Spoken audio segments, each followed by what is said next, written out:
Hello बच्चों, welcome to Gurukul academy. Last class में हमने पश्चिम तटीय मैदान देखा। आज हम स्टार्ट करेंगे पूर्वी तटीय मैदान या हमारा जो पूर्वी घाट है। अगर आपने मेरा पश्चिमी तटीय मैदान वाला वीडियो नहीं देखा है तो आप मेरे लास्ट वीडियो में जाके देख सकते हैं। ओके, आज स्टार्ट करेंगे हम लोग पूर्वी तटीय मैदान। तो गुरुकुल एकेडमी बसना को सब्सक्राइब करें और बेल आइकन को प्रेस करें ताकि मेरी आने वाली सभी वीडियो की नोटिफिकेशंस आपको मिलती रहें। तो आज देखते हैं पूर्वी तटीय मैदान। पूर्वी तटीय मैदान का जो विस्तार है कहाँ से कहाँ तक है? महानदी से कन्याकुमारी तक। याद रखेंगे, पूर्वी तटीय मैदान का विस्तार कहाँ से कहाँ तक है? महानदी से कन्याकुमारी तक। और इस पूरे क्रम में कैसी चट्टानें मिलती हैं? गोंडवाना क्रम की चट्टान मिलती है। पूरे पूर्वी तटीय क्षेत्र में कैसी चट्टानें मिलती हैं? गोंडवाना क्रम की चट्टानें मिलती हैं। यहाँ तक समझ में आया आप लोगों को? ये 3 राज्यों में विस्तृत है। पहला है आपका उड़ीसा, दूसरा आंध्र प्रदेश और तीसरा तमिलनाडु। उड़ीसा में जो पूर्वी तटीय मैदान क्षेत्र हैं उनको हम लोग बोलते हैं उत्तरी सरकार का मैदान, या बोलते हैं हम उसको उत्कल का मैदान। उत्तरी सरकार का मैदान या बोलते हैं हम उनको उत्कल का मैदान। ठीक, यहाँ तक समझ में आया। और उड़ीसा क्षेत्र में जो धान की खेती होती है वो एक बार होती है, वर्षा ऋतु में। ठीक है, इसके बाद जो आंध्र प्रदेश है, आंध्र प्रदेश में जो मैदान है उसको हम बोलते हैं आंध्रा का मैदान। आंध्रा का मैदान, यहाँ पे भी धान की खेती एक ही बार होती है। फिर जो आ जाता है तमिलनाडु। तमिलनाडु का जो मैदान है, तमिलनाडु क्षेत्र में जो पूर्वी तटीय मैदान है उसको बोलते हैं हम तमिलनाडु का मैदान। तमिलनाडु का मैदान, यहाँ पे जो धान की खेती होती है वहाँ 2 बार होती है। पहली बार तो वर्षा ऋतु में होती है और दूसरी वर्षा कब होती है? जब हिंदू कुश की पहाड़ियों से मानसून लौटता है उस वक्त दूसरी बार वर्षा होती है। तो वो समय अंतराल है आपका नवंबर दिसंबर में। ठीक है, तो यहाँ पे दूसरी जो खेती होती है धान की वो नवंबर और दिसंबर के महीने में होती है। ठीक है, यहाँ जो पाई जाती है मिट्टी वह है लाल पीली मिट्टी, जो किसकी खेती के लिए उपयुक्त है? धान की खेती के लिए उपयुक्त है। यहाँ तक समझ में आया? यहाँ जो मिट्टी पाई जाती है लाल पीली मिट्टी वो धान की खेती के लिए उपयुक्त है, इसीलिए यहाँ धान की खेती अधिक होती है। उसके बाद इसके अलावा धान के अलावा भी और भी बहुत सारी खेती होती हैं, वो है मोटे अनाज की खेती।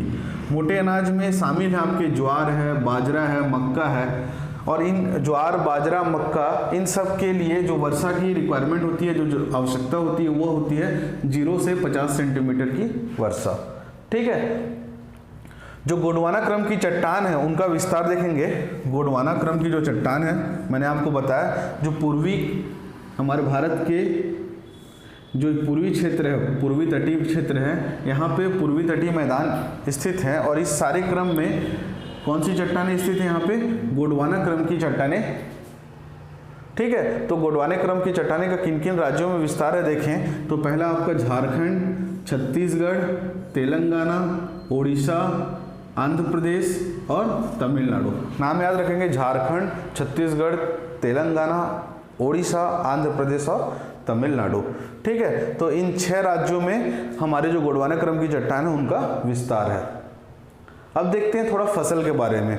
तो यहाँ जो फसल होती है वो 3 ऋतुओं में विभाजित है, वर्षा ऋतु, शीत ऋतु और ग्रीष्म ऋतु और वर्षा ऋतु। ठीक है, तो वर्षा ऋतु में जो फसल होती है उनको बोलते हैं हम लोग खरीफ फसल। याद रखेंगे, वर्षा ऋतु में जो फसल होती है उनको हम लोग बोलते हैं खरीफ फसल। और खरीफ फसल में मुख्यतः धान की खेती होती है।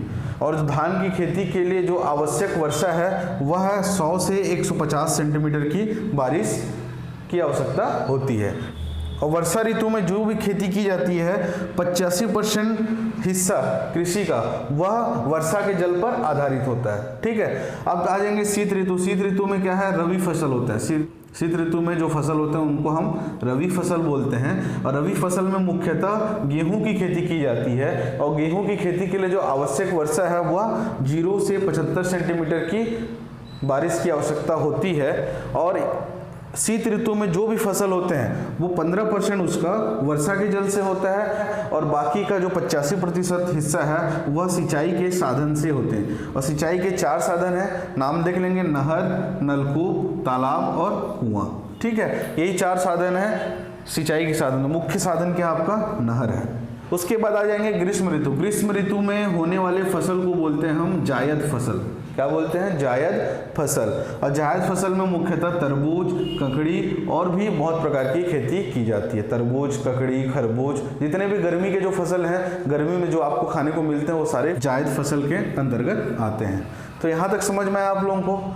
पूर्वी तटीय मैदान का विस्तार हमने देखा महानदी से कन्याकुमारी तक, और इस पूरे क्रम में जो चट्टानें पाई जाएंगी उनको बोलते हैं हम गोंडवाना क्रम की चट्टानें।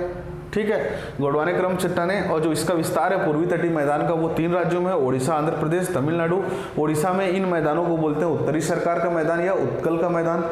आंध्र प्रदेश में इसको बोलते हैं आंध्रा का मैदान, और तमिलनाडु में बोलते हैं तमिलनाडु का मैदान। ठीक है, तो तमिलनाडु ही एक ऐसा राज्य है जहाँ पे धान की खेती 2 बार की जाती है पूर्वी तटीय क्षेत्र में। और दूसरी बार कब की जाती है, जब हिंदू कुश की पहाड़ियों से मानसून लौटता है, तब यहाँ पे फिर से वर्षा होती है और उसी वक्त यहाँ पे दूसरी बार खेती की जाती है। तो वो समय क्या है, नवंबर दिसंबर में वर्षा होती है यहाँ पे। ठीक है, यहाँ जो पाई जाने वाली मिट्टी होती है, मैंने बताया आपको लाल पीली मिट्टी। लाल पीली मिट्टी किसके लिए उपयुक्त है, धान की खेती के लिए उपयुक्त है।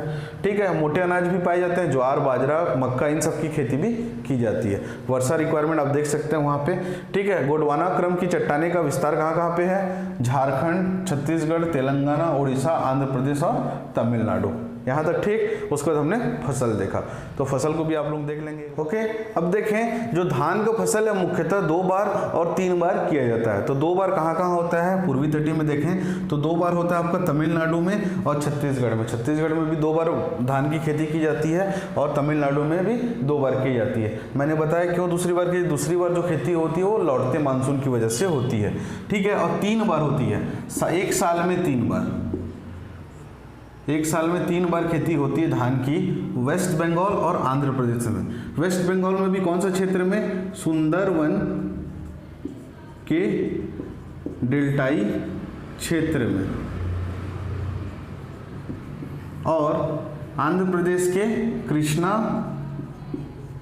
एवं गोदावरी